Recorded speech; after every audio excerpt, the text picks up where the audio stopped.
Mateus 14, 22. Jesus anda por cima do mar. Essa mensagem são 8h20 e alguma coisa, né? Então, deve ser não mais que 30 minutos, que é para a gente tirar um momento de oração aqui no final, de ministração, amém? E logo ordenou Jesus que os seus discípulos entrassem no barco e fossem adiante para outra banda, enquanto despedia a multidão. E despedida a multidão, subiu ao monte para orar à parte. Chegada já à tarde, estava ali só. E o barco estava já no meio do mar, açoitado pelas ondas, porque o vento era contrário. Depois você assume aí, tá? Mas à quarta vigília da noite, dirigiu-se Jesus para eles, caminhando por cima do mar. E os discípulos, vendo-o caminhar sobre o mar, assustaram-se, dizendo: é um fantasma. Eles não perguntaram, né, irmãos? Eles afirmaram: é um fantasma. E gritaram com medo. Jesus, porém, lhes falou logo, dizendo: tende bom ânimo, sou eu, não temais. E respondeu-lhe Pedro e disse: Senhor, se és tu, manda-me ir ter contigo por cima das águas. E ele disse: vem. E Pedro, descendo do barco, andou sobre as águas para ir ter com Jesus, mas sentindo o vento forte, teve medo. E começando a ir para o fundo, clamou dizendo: Senhor, salva-me. E logo Jesus, estendendo a mão, segurou-o e disse-lhe: homem de pequena fé, por que duvidaste? E quando subiram para o barco, acalmou o vento. Então aproximaram-se os que estavam no barco e o adoraram, dizendo: és verdadeiramente o Filho de Deus. E tendo passado para outra banda, chegaram à terra de Genezaré, e quando os homens daquele lugar o conheceram, mandaram por todas aquelas terras em redor e trouxeram-lhe todos os que estavam enfermos e rogavam-lhe que ao menos eles pudessem tocar na orla da sua veste, e todos os que a tocavam ficavam sãos. Glória a Deus. Toma o seu lugar, querido. Eu sei que eu estou diante de uma passagem muito conhecida. Por diversas vezes já lemos e já falamos sobre ela nesse lugar. Mas eu quero compartilhar com você nessa noite um sentimento que é o primeiro que me vem ao coração toda vez que eu me debruço um pouco sobre essa palavra. Eu fiz isso mais uma vez nessa tarde, no momento de oração, e orei sobre essa palavra. Eu queria até abrir um parênteses aqui para os irmãos. Acostume-se, crie um costume de orar a palavra. É diferente de você recitar a Bíblia de cor, mas você, dentro da sua oração, citar a palavra, orando a palavra. Faça isso e depois você vai entender como isso te edifica. Eu estava essa tarde pensando nessa mensagem. Eu quero compartilhar com vocês algumas poucas coisas, 3 ou 4 coisas sobre essa passagem. Foi depois da primeira multiplicação dos pães. Jesus foi ao monte. Na verdade, ele estava com os discípulos, e ele despede os discípulos para poder ficar só, para poder ter o seu momento de comunhão com o Pai. E ele insiste, em outra passagem, relatado por outro evangelista, vai dizer que ele insiste mesmo. Porque quando ele fala para os discípulos entrarem no barco e seguirem para outra banda, eles a princípio não querem ir. Porque quem gostaria de ficar longe de Jesus, né? Mas ele insiste para que eles entrem no barco e para que eles comecem pelo menos a viagem sem ele, por 2 motivos. O primeiro deles é porque Jesus ainda precisava ter um momento a sós, ele e o Pai. Ele ainda não tinha conhecido, desde a notícia da morte do profeta João Batista, que ele tenta se destacar do povo e ficar só, e não consegue. Uma multidão segue, ele ensina a multidão, ele atende a multidão, ele cura os enfermos, ele expulsa demônios dos oprimidos, ele faz a obra, e depois ele insiste com os discípulos para que eles entrem no barco e para que eles sigam a viagem sem ele. Primeiro motivo, ficar sozinho com o Pai. Segundo motivo, eles precisavam ter aquela experiência. Deus sabe quando a gente precisa passar por uma experiência. E na verdade as nossas experiências ministeriais ou relacionadas à vida espiritual são experiências que são provocadas por Ele. Então quando a gente está no meio de uma experiência que está de alguma forma nos moendo, nos adequando, nos moldando, podemos ter a certeza que é uma provocação de Deus. Deus provoca aquilo. Ele sabe a necessidade que nós temos de sermos trabalhados. Irmão, se o barro não fosse uma matéria orgânica, sim, mas inanimada, se o barro tivesse voz, na hora que ele está sendo apertado e moldado, primeiro antes de colocar ali sobre, né, o local próprio para começar a tomar forma, ele é amassado, ele é preparado, né, pelo oleiro. Se ele tivesse voz, ele gritaria. Se ele tivesse sentimento, ele ia dizer algumas palavras de dor. Então a Bíblia nos compara ao barro. Então nós temos, e as nossas experiências, elas são provocadas por Deus para o nosso crescimento.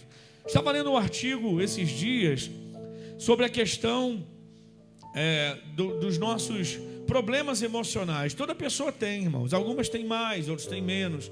Algumas pessoas são submetidas por causa dos eventos da vida a coisas que traumatizam, que machucam. Outras são mais leves, mas todas elas são necessárias. Escuta, isso é conclusão científica, tá?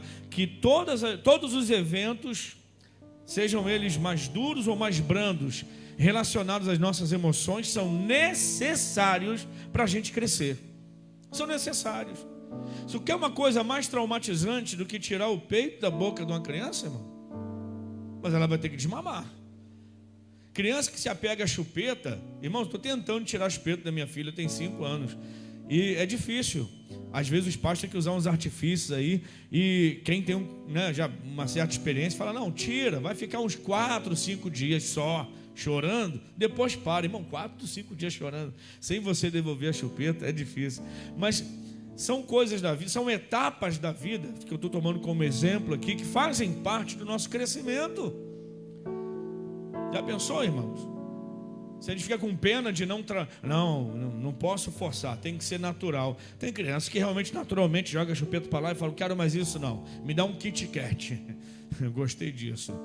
E tem outras que, se a gente não tirar, vai fazer 18 anos, vai estar lá se apresentando lá no 31 GAC, onde eu fui. Já pensou? O cara está lá na fila com a chupeta. O que foi? Não, o pai e a mãe não tiveram coragem.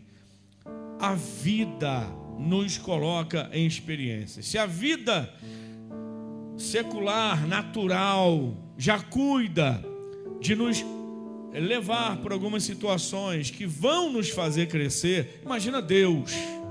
Existem situações no ministério, existem situações na vida espiritual que é necessário passar. Os discípulos não queriam de jeito nenhum, como uma criança não quer largar a chupeta, como um bebê não quer largar o seio da mãe. O primeiro dia de aula, gente, meu Deus do céu, a gente não sabe quem chora mais, se é a criança ou se é o responsável que está levando ela, né? A minha chorou só uns 6 meses, depois ela parou de chorar. E os discípulos estavam como uma criança, falando, não, só de jeito nenhum, não vão entrar nesse barco e seguir viagem se eu ficar aqui, não, vão ficar com o Senhor. Mas ele insistiu, e aí eles tiveram que ir, porque era propósito de Deus que eles fossem. Jesus tinha um propósito, havia uma experiência que eles precisavam ter. Jesus sabe de tudo, nós não. E eles entram no barco e seguem. E aí você sabe da história que acabamos de ler aqui de novo. Na 4ª vigília da noite, nada de Jesus chegar. Irmãos, 4ª vigília da noite é entre as 3 e as 6 da manhã. É a última das vigílias, é a 4ª vigília da noite. Então no alto da madrugada, nada de Jesus chegar. Ou seja, eles saíram ainda de dia, eles entraram no barco, começaram a viagem, foram para o meio do mar e Jesus não veio. E eles estão esperando como que Jesus vai chegar até aqui. Alguém deve ter dado a ideia, vamos voltar para buscar ele? Não, ele falou que ia vir. Eu não sei como, mas deixa quieto. Quem sabe ele estava do outro lado nos esperando, não sei. O mestre sabe o que está falando e sabe o que está fazendo. Mas o fato é que as horas vão passando e nada de Jesus chegar. Então cai a noite, aí entra a primeira vigília, 6 às 9 para a gente, depois a segunda de 9 à meia-noite, depois a terceira de meia-noite às 3, e na quarta vigília da noite, entre 3 e 6 da manhã, plena escuridão, alguém vê um fantasma. É um fantasma. O mar está revolto, está tudo escuro, as ondas estão altas, tudo contrário, e ainda vê um fantasma, irmãos. Alguém deve ter falado no meio daquele barco, não é possível. Eu falei, rapaz, não era para a gente ter vindo.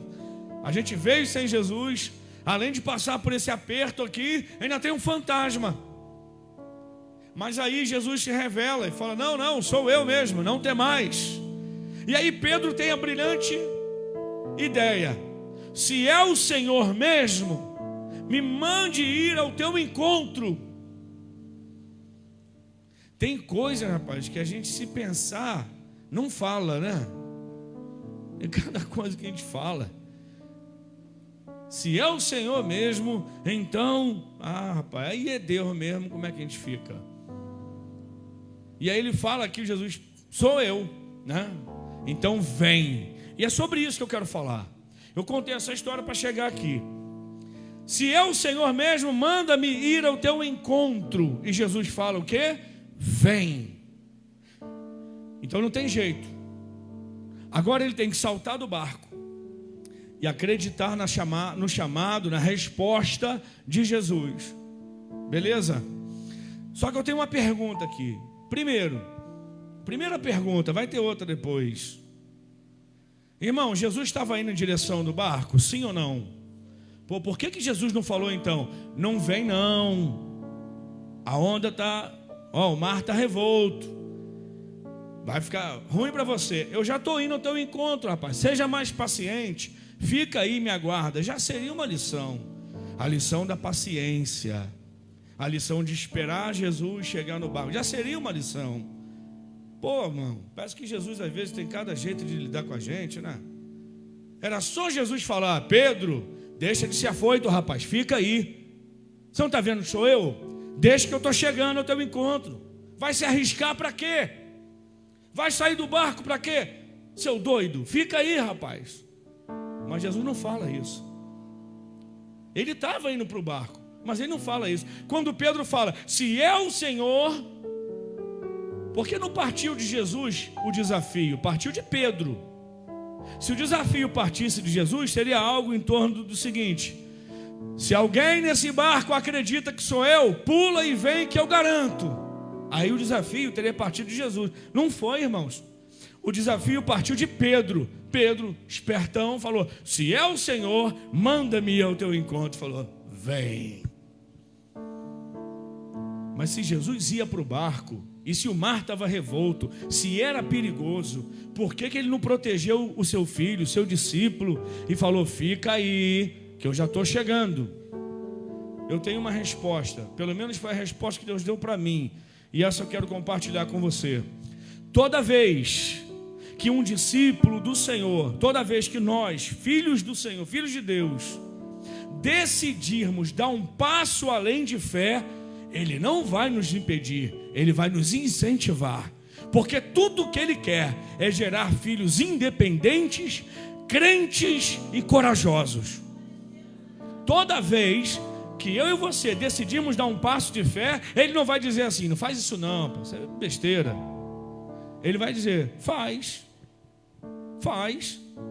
Eu lembro de Ezequiel, quando o Senhor dá a visão para ele do vale de ossos secos, e mostra para ele aquele vale de ossos sequíssimos, irmãos, não eram esqueletos montados. Vê o cenário, era todos os ossos ali misturados. E aí o Senhor mostra para ele aquela visão e diz assim, filho do homem, por um acaso poderão viver esses ossos? Ele olha aquilo e fala, Senhor, só o Senhor que sabe, eu não sei de nada. Isso daí, Só o Senhor que tem a resposta. Ele falou: então arrisca profetizar, para você ver do que eu sou capaz.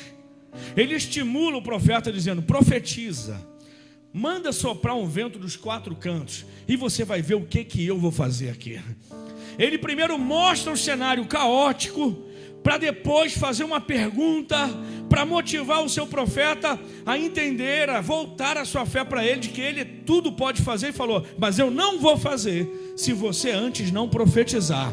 Deus sempre vai querer que seus filhos tomem uma atitude de fé, de coragem, para depois ele manifestar o que ele quer fazer. Isso quer dizer, irmãos, que os 11 que ficaram no barco eram medrosos, reprovados, indignos? Não, todos eram apóstolos, se tornaram apóstolos, a não ser aquele que se matou, mas todos ali eram discípulos. Nenhum problema em ficar dentro do barco, nenhum problema em não querer dar um passo de fé. O único problema é que ninguém vai ter a história que Pedro tinha para contar. Eu andei sobre as águas, eu sei o que é arriscar. Eu sei que quando a gente acredita no chamado de Jesus, quando ele diz vem, dá certo. Eu sei, vocês não sabem. Nenhum problema de você não aceitar um desafio de Deus para a tua vida. Só que você vai poder estar te privando de viver coisas muito maiores que Deus pode fazer através e por você. Então a primeira coisa é: Ele nunca vai nos impedir de tomar uma iniciativa de fé. Pelo contrário, eu acredito, olhando para a Bíblia, que tanto Deus, o Deus do Antigo Testamento, que é o mesmo Deus que se manifesta no Filho, né? No Novo Testamento, o nosso Deus é um Deus que espera uma atitude a mais, para que a gente possa viver algo sobrenatural e extraordinário. A minha pergunta para você, dentro dessa palavra, nesse ponto, é o seguinte: tá bom dentro do barco? Se você achar que tá bom, não sai, não. Se você não acredita que Jesus pode te levar a viver uma experiência maior, fica no barco. Ninguém vai te censurar, ninguém vai dizer que você não vai ser salvo. Fica dentro do barco, tá bom? Agora, se você quer viver uma experiência maior, tem alguém do lado de fora do barco dizendo o seguinte: se você quiser, vem. Se você aceita o desafio, então vem. Se você quer viver algo maior, então vem. Hoje é o tempo de Deus nos desafiar ou aceitar o desafio daquele que tem coragem de viver algo melhor. Você teria coragem de sair do teu barco essa noite? Levante só, você teria coragem, de verdade? Não, de verdade. De verdade. Olha que o barco é melhor, irmãos. O barco é mais seguro. Mas só Pedro tinha essa história para contar. E aí eu vou caminhando na história, e aí Pedro pula. Pedro anda sobre o mar. Só que aí, no meio da caminhada entre o barco e Jesus, o que acontece? Ele não chega até onde Jesus está, porque no meio do caminho, ele olha, diz o texto que ele sente medo, e sente medo é normal, irmãos. O medo é um gatilho de proteção, é um instinto, melhor dizendo, de proteção. Ter medo, eu acho, sinceramente, que muitas coisas que alguns chamam de coragem é loucura. Por exemplo, na minha juventude, os caras diziam assim: rapaz, que cara corajoso, olha lá, surfista de trem, esse tem coragem. Eu falei: isso é maluco, isso não é coragem. Você nunca vai me ver torrando em cima de um vagão, porque eu não vou lá. Pular de uma ponte de bungee jump, isso é coragem. Eu falei: isso é loucura. Quantos já arrebentaram? Vou nada.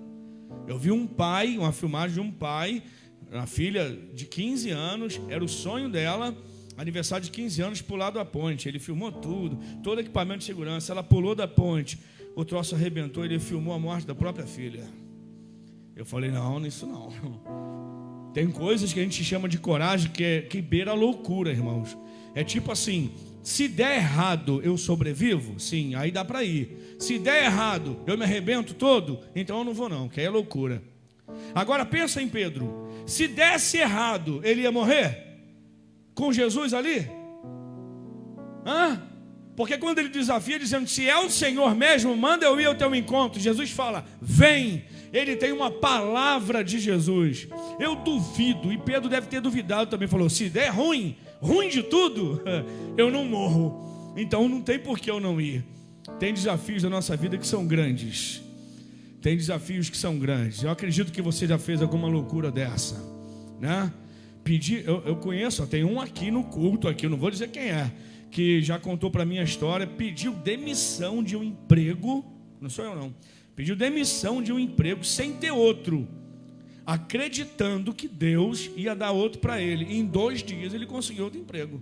Falei, esse daí deve ter recebido alguma palavra de Deus. E aí quando Deus fala, quando Jesus grita do outro lado, Marquinhos, dizendo, vem, aí meu irmão, está garantido. Ruim de tudo, Pedro não ia morrer. Então não é loucura. E nesse caso, sentir medo é normal. E quando ele olha para as ondas, ele sente o vento, ele sente medo. Mas o texto fala aqui que ele olha o vento, as ondas, e aí ele começa a afundar. Aí vai minha segunda pergunta. Porque você sabe que Jesus estava perto, né? E aí ele clama ao Senhor, fala, Senhor, salva-me. Jesus estende a mão, não estava longe não. Fala para o teu irmão assim, pode clamar, porque Jesus não está longe não. Porque, abrindo um parênteses aqui, quem sabe você está sentindo o gosto da água já, do desemprego, ó. Jesus. Você está sentindo que talvez o resultado do exame vai dar ruim. Você não teve nem coragem de ir lá pegar ainda. Está sentindo já o gosto da água na boca já. Hein? Rapaz, falando em dar ruim, a gente tem um grupo lá do apóstolo Paulo Ventura, um casal de pastores muito tementes a Deus, muito queridos por muita gente do grupo ali. Tiveram 2 bebês prematuros, Davi e Israel. E aí o primeiro faleceu logo nas primeiras semanas, bem pequenininho, coisa de 500 gramas, essas coisas aí. E depois o outro foi resistente, lutou, ganhou um pouquinho de peso e no final faleceu também. É duro, varão. Depois você ter que levantar a cabeça e falar, eu sei que meu Redentor vive. Eu sei que por fim ele me levantará. Não chegou o fim ainda. Então quando Pedro afunda, o bom é que Jesus está sempre por perto. Amém? Então guarde essa palavra aí para a gente não perder o fio da meada aqui da mensagem. Jesus está sempre por perto. Diga, Jesus, eu sei que o Senhor está sempre por perto, né? Mesmo no meio da madrugada, na noite escura, no vento forte, nas ondas violentas, se você estiver afundando, é só clamar, porque Jesus sempre vai estar por perto. Sempre. Você pode correr, chegar na UPA, a porta fechou, mas clama para você ver, Jesus está sempre por perto. Você pode precisar de um socorro humano a hora que ninguém vai poder te ajudar, mas se nós clamarmos, veremos que Jesus está sempre por perto. Sempre, sempre por perto. Mas a segunda pergunta que eu faço é: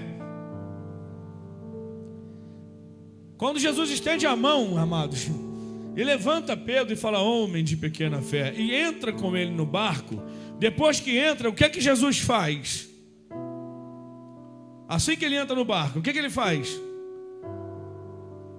Acalma o mar.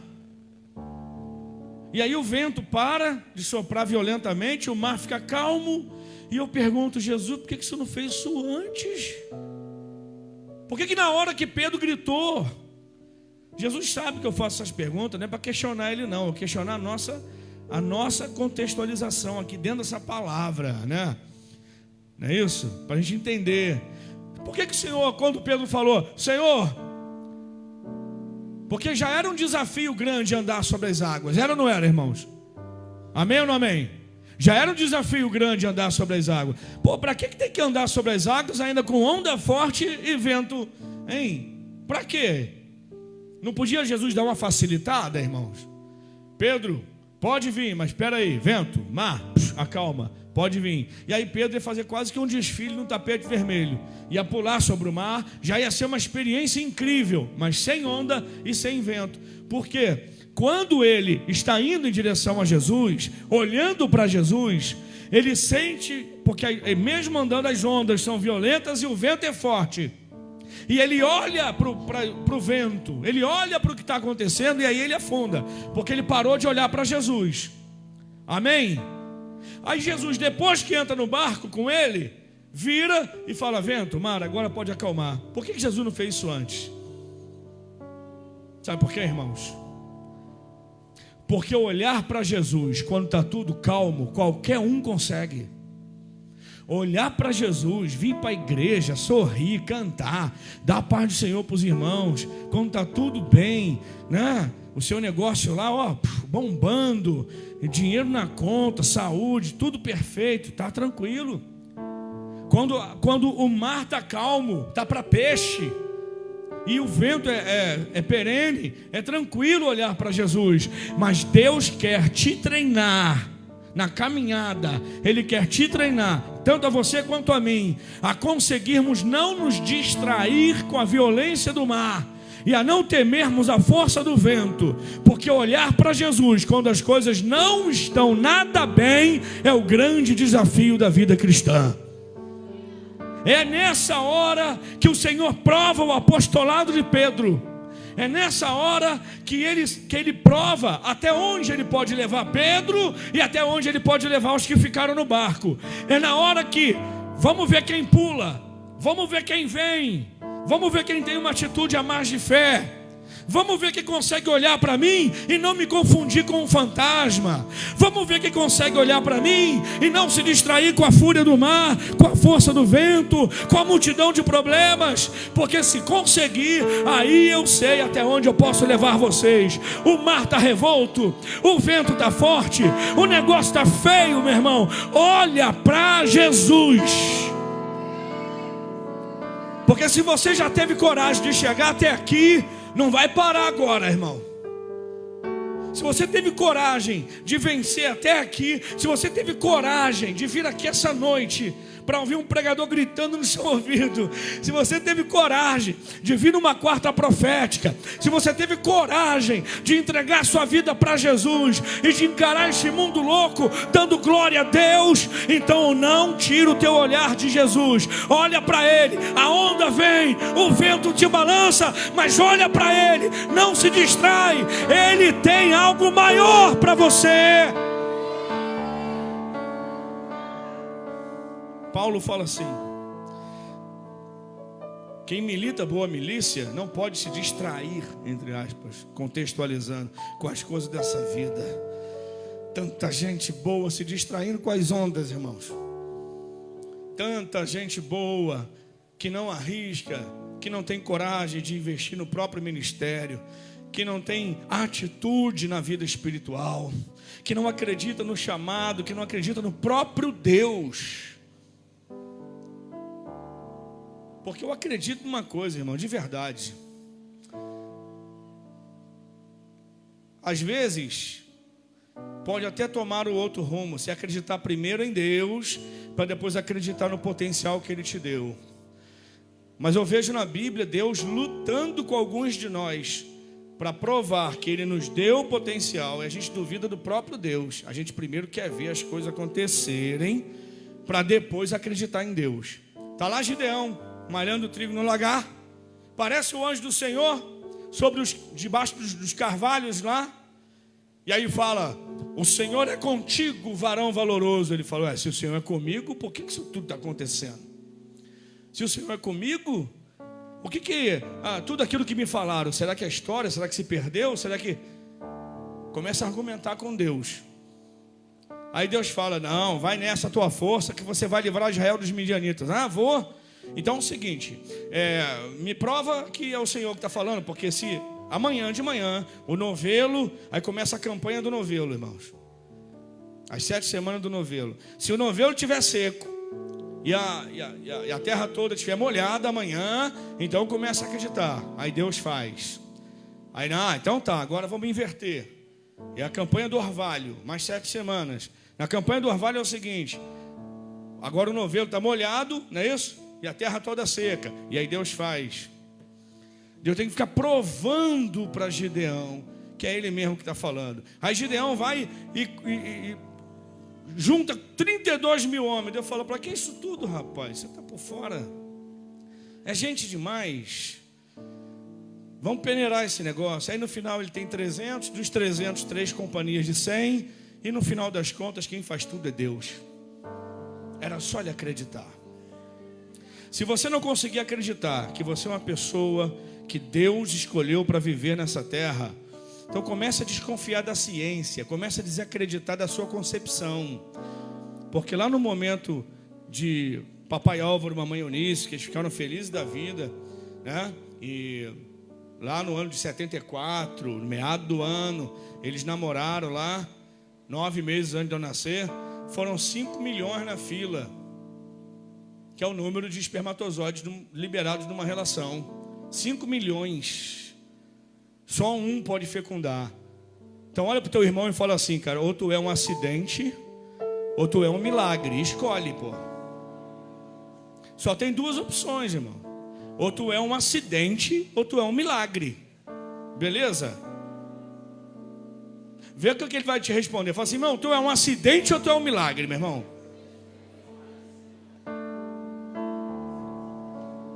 Fala sério, né? Fala sério. Então Pedro está ali.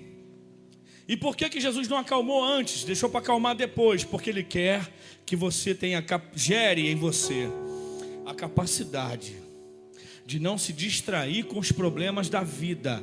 A vida está aí para ser vivida. E no pacote dela tem um monte de problema. Tem conta para pagar. Tem vizinho mala. Entendeu? Tem motor de carro que bate e não avisa, né? Às vezes ele não avisa. Arrebenta a correia dentada, vai o cabeçote embora.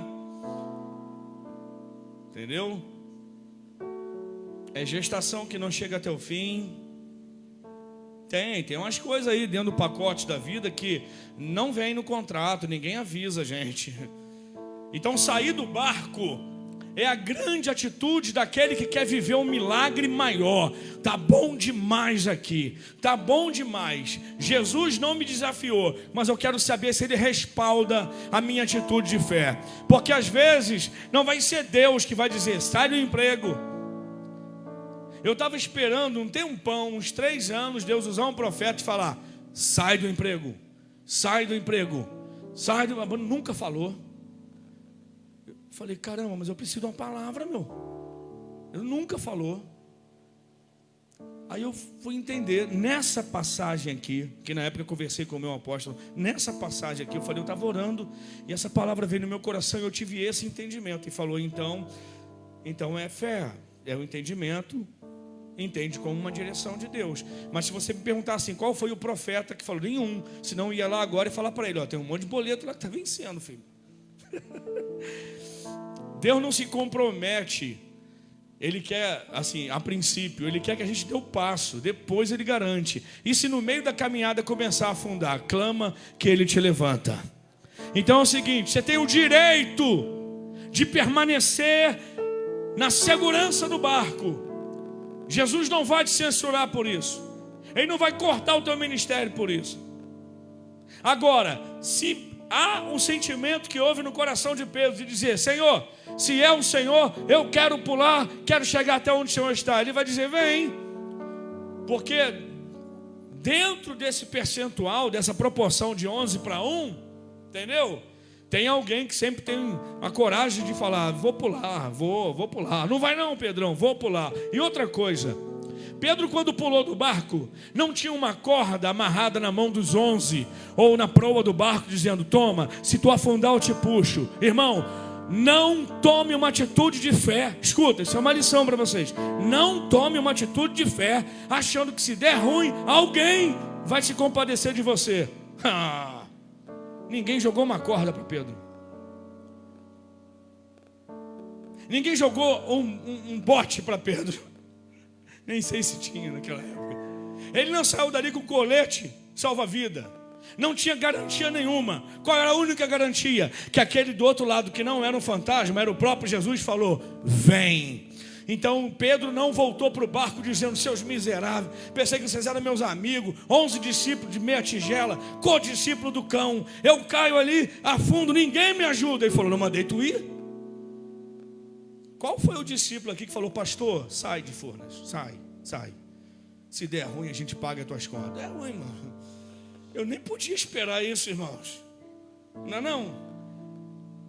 Pedro não tinha o direito de voltar. Que nem a gente fica meio feridinho e fala: poxa, estou passando pela prova e ninguém me ajuda, ninguém paga minhas contas, ninguém isso, ninguém aquilo. Filhão, olha para Jesus, no meio da onda, no meio do vento, no meio de tudo, olha para Jesus. Pedro não voltou para o barco dando um esculacho na rapaziada, não. Mas é uma coisa, aqueles passos, pastor Fernando, que ele deu sobre o mar, aqueles primeiros passos sem afundar, ninguém ia tirar de Pedro. Ninguém jamais tirou de Pedro. Então fique tranquilo, se você conseguir e decidir dar um passo a mais de fé, Jesus que está do outro lado, Ele está esperando por filhos corajosos assim. Por quê? Não sei. Porque olha para onde Deus levou os apóstolos, para onde Deus levou Pedro, a que nível, a que ponto. Quem foi que praticamente inaugurou essa coisa do afoito, do Pedro afoito, foi lapidado por Jesus para um pregador corajoso, para um apóstolo destemido. Falou: deixa comigo, está muito bom. Irmãos, 120 dentro do cenáculo, o Espírito Santo desce, dia de Pentecostes, todo mundo fala em língua. Estava bom demais dentro da igreja. Estava bom demais falando em língua, profetizando. Estava bom demais o fogo caindo. Estava bom demais. Pedro falou: está tão bom que não dá para ficar só aqui dentro. Ele abriu a porta, foi para fora e começou a pregar. E na primeira pregação 3.000 almas. Na segunda pregação 5.000 almas. Por quê? Porque a maioria de nós, quando o Espírito Santo vem, fala: tá bom demais, dá nem vontade de ir embora. Vamos fazer uma campa dentro, vamos ficar aqui mesmo. Não vou nem para casa, a gente faz um lanche, vamos ficar aqui. Tá bom demais aqui. Mas quem é Pedro, está olhando para o lado de fora. Quem é Pedro não fica dentro do barco podendo viver um milagre maior. Quem é Pedro não fica dentro da igreja falando em língua, se ele consegue ir para fora e ganhar uma alma para Jesus. Por mais Pedros em nossos dias, por mais coragem para falar de Jesus, por mais intrepidez para viver o Evangelho, Deus quer te levar no nível maior, se você quiser. E eu não estou te menosprezando não, porque de repente essa palavra está falando para o coração de alguns aqui, como um dia falou forte no meu coração. Pô, Jesus, por que o Senhor não acalmou antes? Ia ficar mais tranquilo. Eu quero que você desenvolva a capacidade de olhar para mim e não se distrair com a força da onda e com a violência do vento. Fala para o teu irmão antes de eu terminar essa mensagem e diga para ele assim: Jesus quer que, apesar da fúria do mar e da força do vento, você não se distraia e continue olhando para Ele. Continua olhando para Ele. Continua olhando para Ele. Vão dizer que você é maluco que acredita em fantasma. Vão dizer que você é doido por acreditar num cara que está flutuando no mar. Vai e vai. No ruim de tudo, você não vai morrer, porque a mão dele te sustentará. A mão dele te erguerá. A mão dele sempre estará a teu favor. Aleluia. Deus quer te levar fora do barco. Deus quer te levar a um novo nível. Deus quer te levar a viver coisas extraordinárias. Então não reclame do mar, não reclame do vento. Tudo isso faz parte. No final da tua história, você vai estar de novo dentro do barco, seguro e vendo o resultado da sua atitude de fé.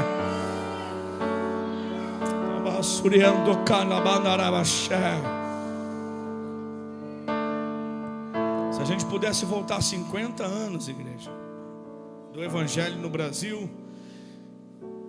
a gente ia ver reuniões de crentes tomando pedrada na telha. Eu tive um pastor, foi o meu primeiro pastor, que contava a experiência de estar pregando e entrar um doido e começar a tacar pedra nas pessoas. Tinha um ódio de crente. Hoje virou até moda, irmão. Hoje virou status. Hoje tem vários estilos de ser crente. Mas eles plantaram para a gente poder estar aqui. Pedro passou por isso para a gente entender, contextualizando, que Jesus é maior que o barco. Amém, igreja? Diga, o meu Jesus é maior que o barco. O meu Jesus é maior que o vento. O meu Jesus é maior que a onda. O meu Jesus é maior que a escuridão. O meu Jesus é maior que eu. Ele sempre vai ter uma mão estendida para você. Fique de pé em nome de Jesus. Se você puder, dê um forte aplauso. Se Deus falou no teu coração, dê um glória a Deus. Recebe essa palavra em nome de Jesus.